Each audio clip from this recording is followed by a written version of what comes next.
गेहूँ में सिंचाई करते समय हम यूरिया का प्रयोग करते हैं और जब हम पहली सिंचाई करते हैं तो उसमें हमें करना चाहिए 45 किलोग्राम प्रति एकड़ के हिसाब से यूरिया का प्रयोग।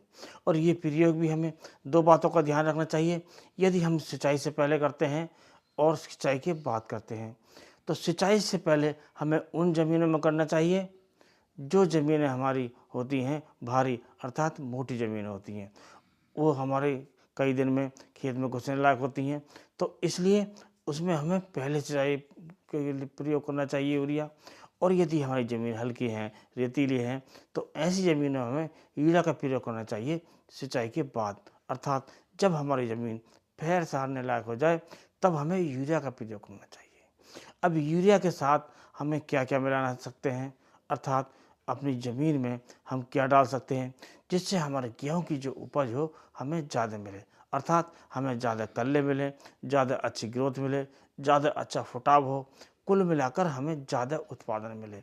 तो इसके लिए हमें चाहिए, हम जब पहली सिंचाई करते हैं तो उस समय में यूरिया में जिंक सल्फेट का प्रयोग करना चाहिए। और जिंक सल्फेट हम ले सकते हैं जो 21% के रूप में आती है, उसे हम 10 किलोग्राम प्रति एकड़ के हिसाब से लेते हैं।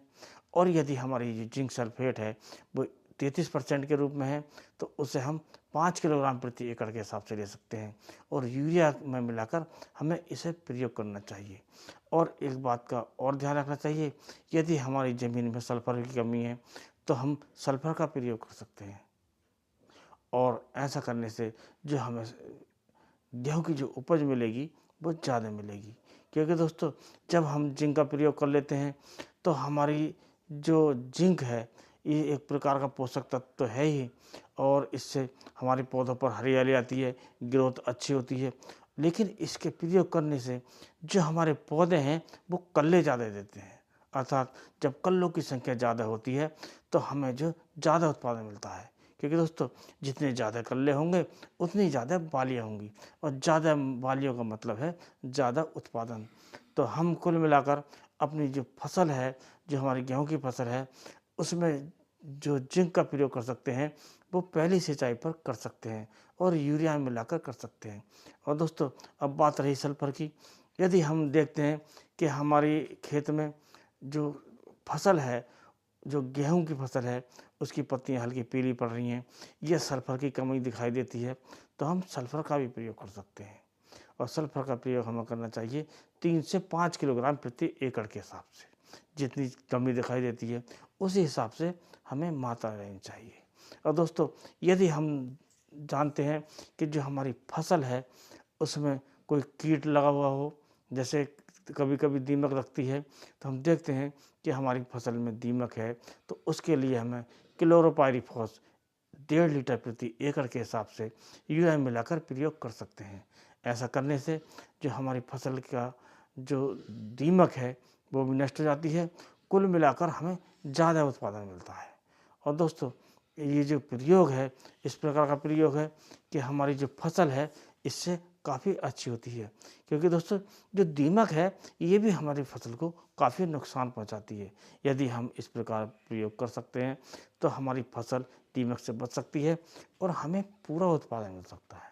और यदि हमारी फसल पर भिन्न प्रकार की फंगस दिखाई देती है, पत्तियां पीली दिखाई दे देती हैं, तो उसमें हम कार्बनडाजिम मैंकोजेब का प्रयोग कर सकते हैं, जिसमें कार्बनडाजिम 12% होता है, मैंकोजेब 63% होता है। तो उसमें हम उसे मिलाकर 1 किलोग्राम प्रति एकड़ के हिसाब से हम दूसरी सिंचाई पर प्रयोग कर सकते हैं। और वो दिखाई देता है कि हमें जो फसल है पीली है तो हम दूसरी सिंचाई पर प्रयोग कर सकते हैं। क्योंकि दोस्तों पहली सिंचाई पर ऐसा प्रतीत नहीं होता है और ना ही ये रोग हमें दिखाई देता है, ना ही फंगस आती है। ये जो फंगस दिखाई देती है या देने की जो संभावना होती है ये दूसरी सिंचाई के बाद ही होती है। तो हम इस प्रकार अपनी फसल से ज़्यादा पैदावार ले सकते हैं, क्योंकि ऐसा प्रयोग करने से जो हमारी फसल है उससे ज़्यादा कल्ले मिलेंगे, कुल मिलाकर ज़्यादा बालियाँ मिलेंगी और हमें ज़्यादा उत्पादन मिलेगा। और आज की वीडियो में बस इतना ही। अगले वीडियो नेटवर्क के साथ फिर मिलते हैं। और चलते चलते आपसे अनुरोध है, यदि आपको वीडियो पसंद आया हो तो वीडियो को लाइक कीजिए, दोस्तों में शेयर कीजिए और चैनल को सब्सक्राइब करके अवश्य जाइएगा। इसके साथ इस वीडियो करते हैं समाप्त। नमस्कार।